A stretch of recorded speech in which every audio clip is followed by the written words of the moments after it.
Welcome to Grapple FK, everyone. We are covering Timur Valiev against Martin Day. It's on the prelims of Volkov against Overeem. So I think someone else was meant to be fighting. Valiev was meant to be fighting Andre Yule. If I remember, probably. Yeah, he was. Yeah. So Yule had to drop out because he had one positive COVID test. They tested him 3 times. Well, who cares? Whatever. He had 2 negatives and 1 positive. He's out. So now Valiev is fighting Martin Day, someone who's on a 3-fight loss streak. Although I think one of those fights he won, in my opinion. Against the Chinese. I think he won that fight. Yeah, could have done. Yeah, it was close. Yeah, it was very close. It was very close. Certainly outstruck him by a significant margin. Yeah. Yeah, exactly. Anyway, Timur from Russia, so wrestling / sambo background, 5'6". Martin Day mainly a striker, 4 inches in height advantage, substantial reach advantage too. His striking is okay. It's pretty good. It's doesn't really have a lot of lateral movement or head movement, but it's decent. He has some power. He's knocked a few people down. Not out, but down in the UFC. And let's get straight into it. What do you think about this, Andrew? What, we're talking about Martin Day or Timur Valiev with the striking? Whichever one you want to start with. Let's talk about Timur Valiev. He's an interesting one.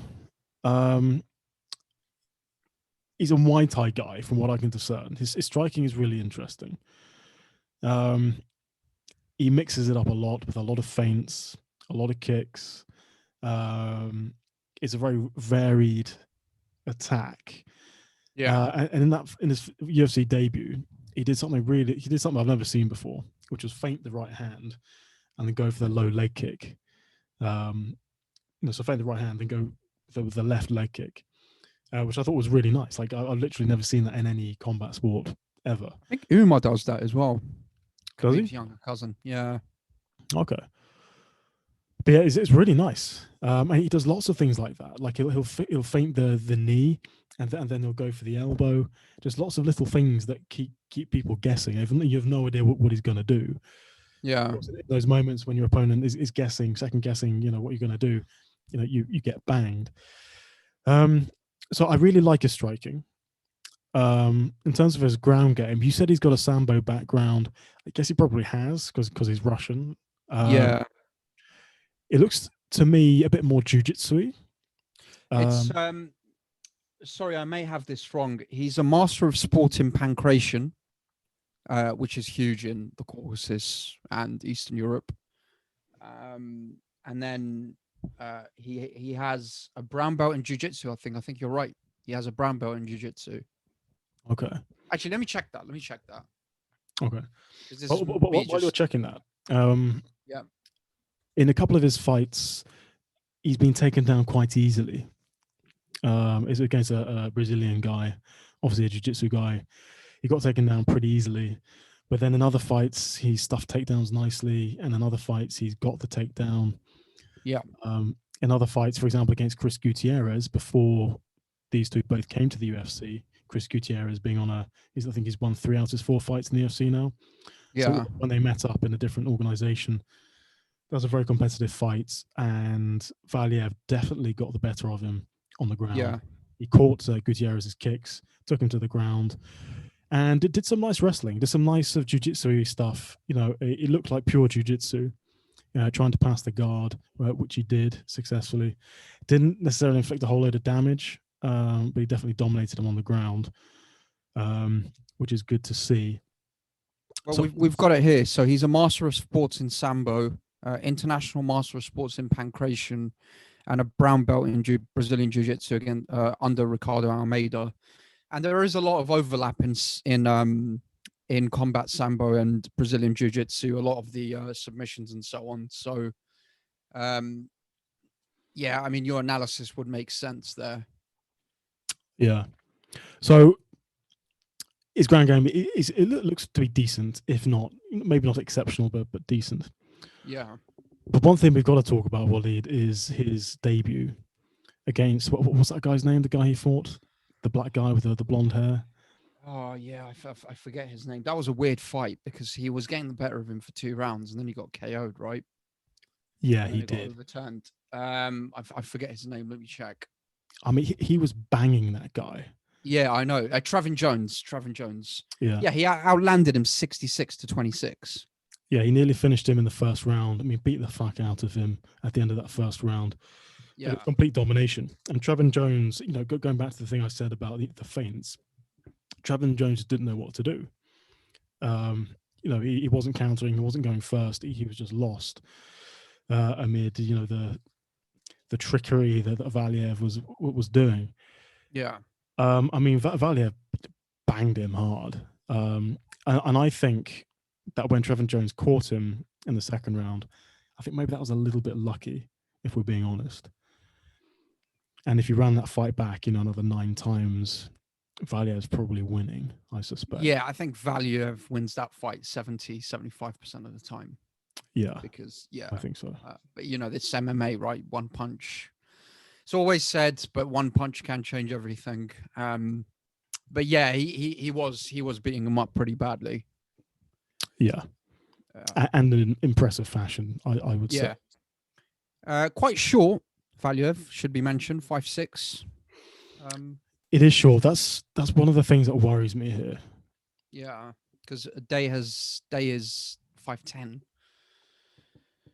Yeah, and there was another fight outside of the UFC where Valiev struggled. I think it was against Gutierrez, who's 5'9". On the feet, Valiev was struggling with Gutierrez.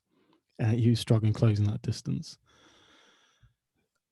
Now, whether that's going to be a problem in this fight against Martin Day, I'm not sure, because Martin Day likes to push the pace and he likes to come forward. He's not the kind of guy who dances. He does do a little bit of dancing around the outside, but mainly he pushes the pace. Quite aggressive. Yeah. So we can probably expect them to collide. And also Martin Day has had problems with that Brazilian guy he fought, Anderson dos Santos. Yeah. Now, what Anderson did, that's a really interesting fight because Anderson dos Santos has a similar style. Anderson dos Santos is 5'5". He was pushing the pace, extremely aggressive, came out swinging hard, crowded the longer fighter in Martin Day, and really did some damage.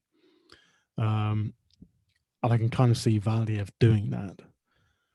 And I don't think Martin Day likes to be crowded. When it was bum rushed, he didn't respond too well. No. And also, another thing we should point out is he was taken down by Davy Grant, an Englishman, twice. So one should probably assume, although his takedown defense looks high, that a Russian could probably take him down. Yeah, his takedown defense isn't good. Martin Day throws a lot of middle kicks, which are easily caught. Now, Timur Valiev did that a lot against Chris Gutierrez, and Martin Day has been taken down off those middle kicks by other people in the UFC. So that's a bit of a dangerous thing for him. And also, his takedown defense doesn't look great, and his ground game doesn't look great, to be honest. Yeah, I mean, statistically here, it's quite high, and his takedown accuracy is quite high, but I think it's mainly because he's fought bar maybe Dos Santos. I'm assuming he's a BJJ guy. The other guys are probably strikers. And Davy Grant is definitely a striker. Yeah. More of a brawler than anything else. Just one thing about the ground game. In that fight against the Chinese guy, I can't pronounce his name. Liu. Just call him Liu. It's his surname. Liu. So in that second, I think it was the third round, Martin Day got tied up in knots by Liu, despite Liu having a broken hand. Like, he was completely dominated for much of that round on the ground by a guy with a broken hand. No, that's not good. Yeah. I mean, he outlanded him significantly. He won that fight, 100-55.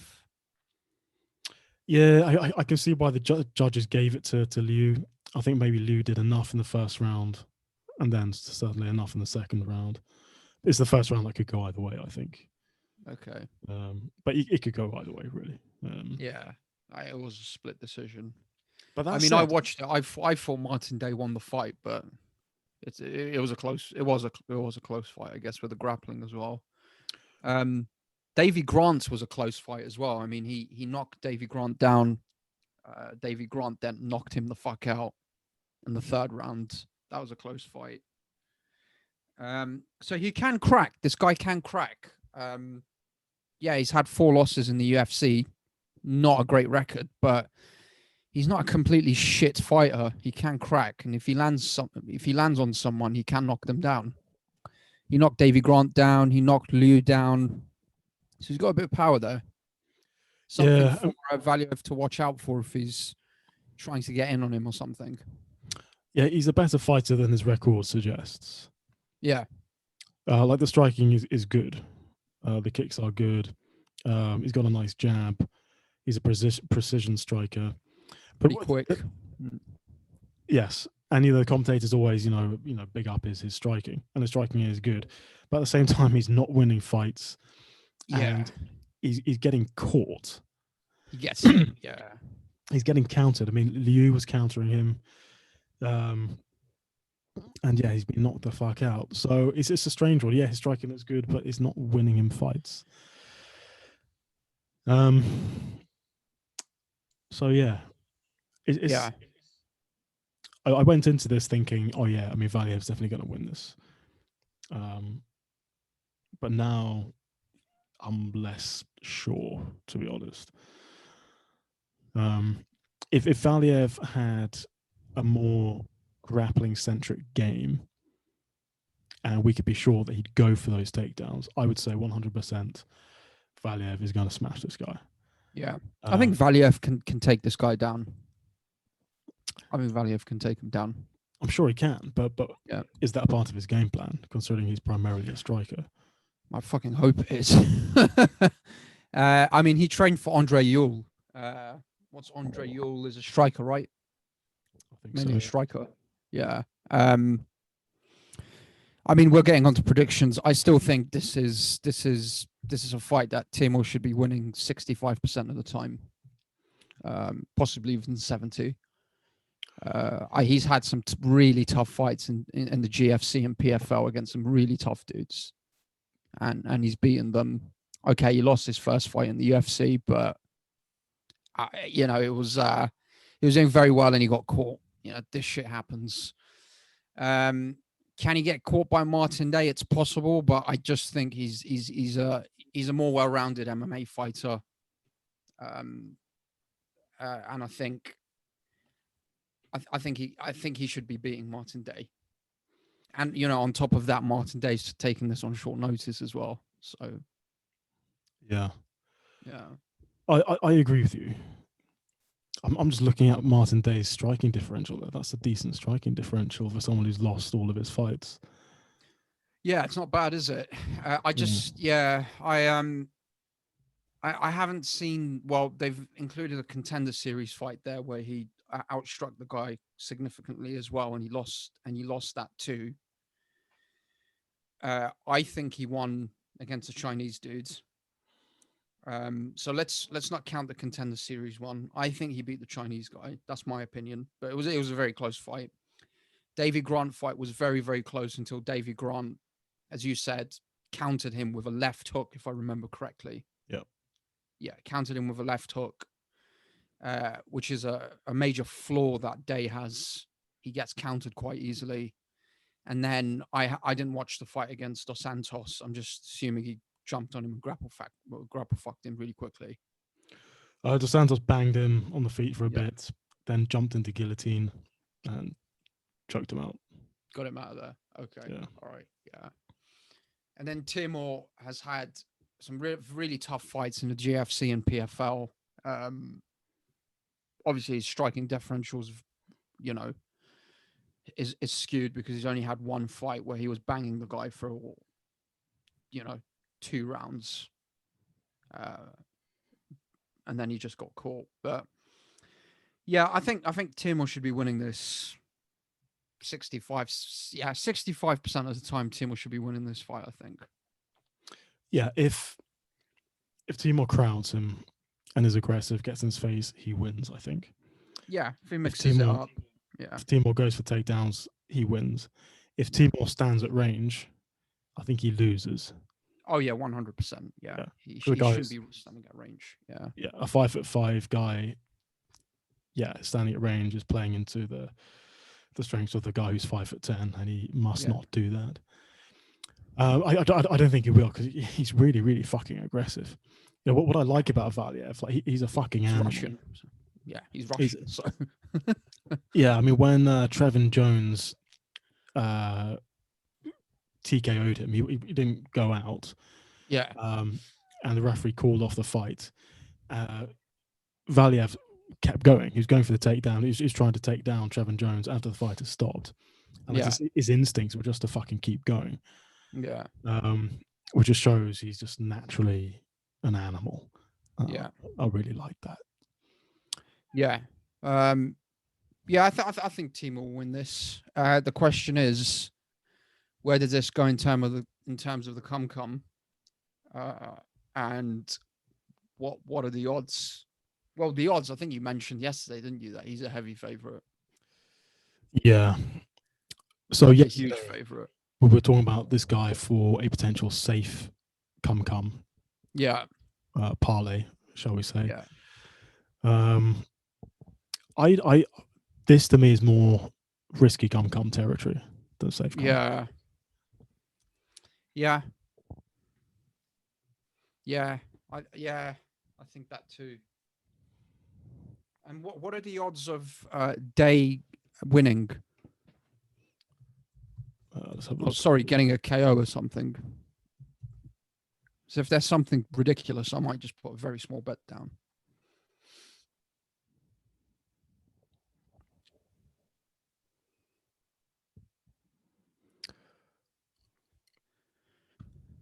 Well, should we do the odds, the overall odds, winning odds? Yeah. So Timur Valiev is -400, very heavy favorite. Wow. That's crazy. Yeah. Martin Day is +275. Yeah. And looking at those odds,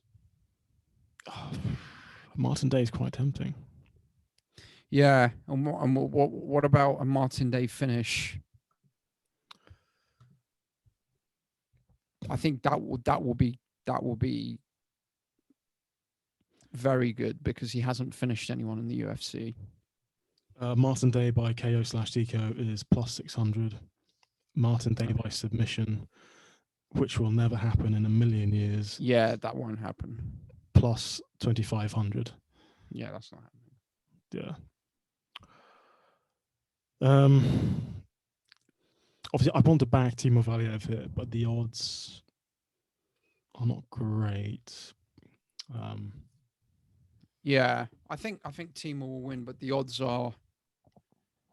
Yeah, I'll still put him in the risky come, because I'm pretty sure he'll win, but then I don't know. I might hedge it with a fiver on a Day win. Maybe. This is the thing. Day. If there's a sexy hedge for Day, I might do this. But Day again, it's +275. Yeah, it's not. Yeah. For the win, +600 for a KO/TKO. Yeah. I mean, Day has finished people. I think he's got 3 finishes, 5 strikes in his professional career. Some of them are first round, I think. Yeah, they are. Yeah. He's got power. He's knocked a few people down in the UFC as well. He just didn't capitalize on it. Yeah, he's just not that kind of guy you can trust to get the job done. Yeah. I think Timur should be winning this 65-70% of the time, given the circumstances as well. Yeah, I think for a risky come, it's okay. Yeah.